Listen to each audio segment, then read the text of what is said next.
Well, Milan go Dutch for this game. Rijkaard, Van Basten and Gullit are the three permitted overseas players in this Milan starting 11.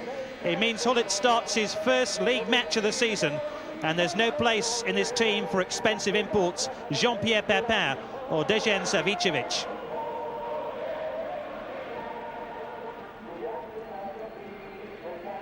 Fiorentina would have been happy to field the regular central defensive partnership of Gianluca Lupi and Stefano Pioli, but both are suspended, and that could mean Facenda and Vega are overemployed this afternoon, trying to subdue the threats of Milan's cavalier attack. Here's Effenberg. Di Mauro. Orlando. Plenty forward here for Fiorentina. Baiano. Laudrup. Baiano. He scored! Currently on loan to Fiorentina from Milan, and he scores against them.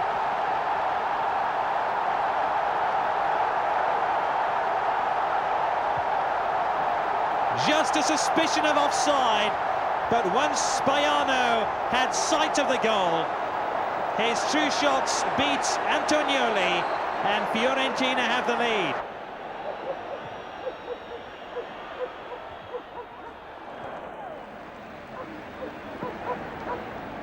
Clash of heads there between Carnesciali and Rijkaard.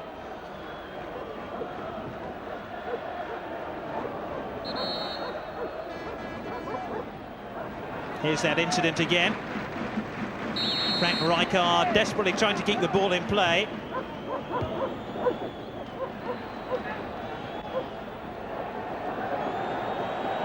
Tassotti. Gullit. Tassotti's cross. Oh, there's the equaliser, and it's Massaro who's got it. Former Fiorentina player returns to the Stadio Comunale and drags Milan back into this game. So here's Rijkaard. Still 1-1 between Fiorentina in the purple and Milan, the Italian champions. Baresi. Albertini.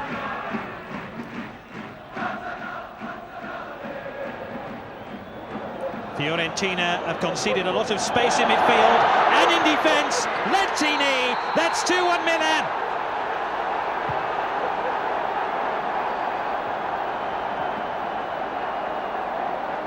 You can't afford to sit back and let the Italian champions pass the ball around at will inside the last third of the field.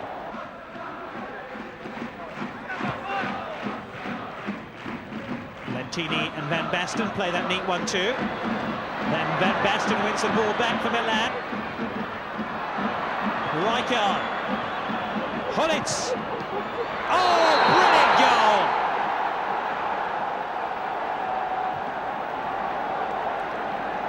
Gullit, who's been so disappointed about being left out to the Milan team, now returns with a brilliant strike. Rolled into Baiano. Once again, the Milan defence stays firm. And Milan soon translate defence into attack. Gullit. Oh, it's getting very easy.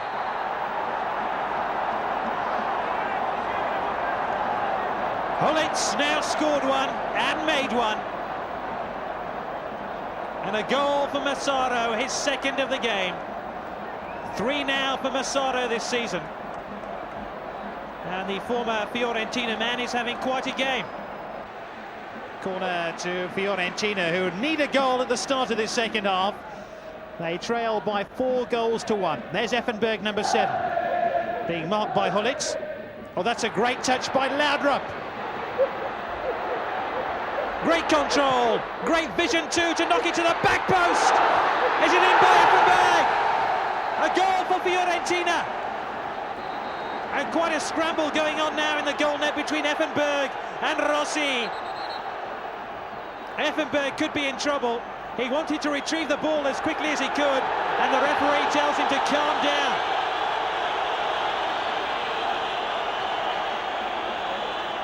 It's hard to calm these Fiorentina players down, mind you. They've just pulled a goal back against Milan through their German international, and now have a 2-goal deficit to make up. Fiorentina have a free kick. Effenberg. Oh, that's a brilliant save by Rossi. Brian Laudrup to take the corner. Oh, and a free header. This time denied by Rossi. Di Mauro could have made it 4-3.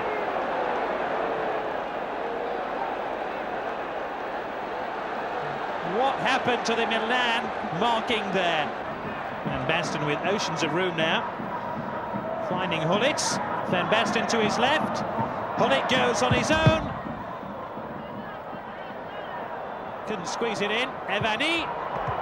Oh, it came off the underside of the bar. Gullit.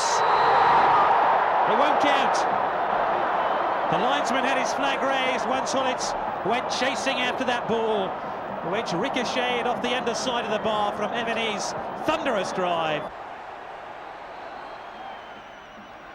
Milan have been a little bit more cautious in this second half. They've pushed up, they've caught Fiorentina in an offside trap 4 or 5 times now. Here's Van Basten. Oh, it's all over now, surely.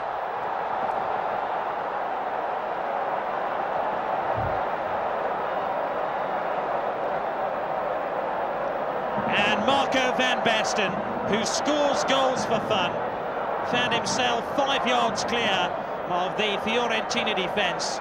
And look how he bent that shot wide of Manini's grasp and into the net for number 5.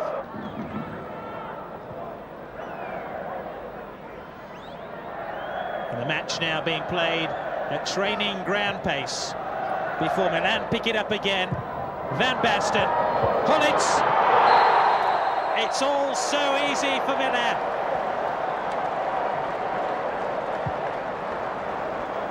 Two for Gullit now, to add to 2 for Massaro, 1 by Lentini and 1 for Van Basten. 6-2 behind Fiorentina, and they have possession with Effenberg. Laudrup. Effenberg has it. Oh, they have another goal. And the determination of Effenberg opens Milan up, and Di Mauro on hand from close range to find the targets. I wonder how Milan will look at this scoreline. Grateful that they've scored more goals than Fiorentina, or worried that they've conceded 3. And on more occasions than most, to concede 3 goals will result in a defeat. Not today, though. Tassotti.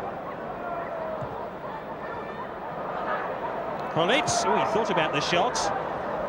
Tassotti is the option wide. Van Basten. That's 7. Smiles all around, because they'll be talking about this performance in Florence for months and months.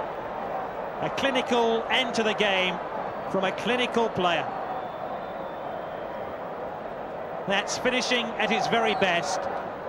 That's the final kick of the game. 2 goals for Massaro, 2 for Gullit, 2 for Van Basten, 1 for Lentini. Milan hit 7. All that after Fiorentina took the lead. The rest of the Serie A goals later. But first, James Richardson with a roundup of this week's news. Last Sunday, the Corriere dello Sport previewed the weekend's action with the invitation to come to Gollywood. And that turned out to be the best guess of the week, because last Sunday was an extraordinary day of action, not just because Lazio won. 48 goals were scored, the most for 61 years, and to commemorate a day that goalkeepers will be a long time forgetting, Tuttosport commissioned their own cartoonist to commemorate each and every one of those 48 goals, from Baggio's at 3:05 to Van Basten's in the 92nd minute. Magical. So why so many goals? Well, blame here is laid at the doors of the new zone defences, the new back-passing rules, and also at the 18 teams in Serie A. Some people say that's too many. Major culprits, however, have to be AC Milan, the Red and Black Devils themselves, with their 10-goal game at Fiorentina.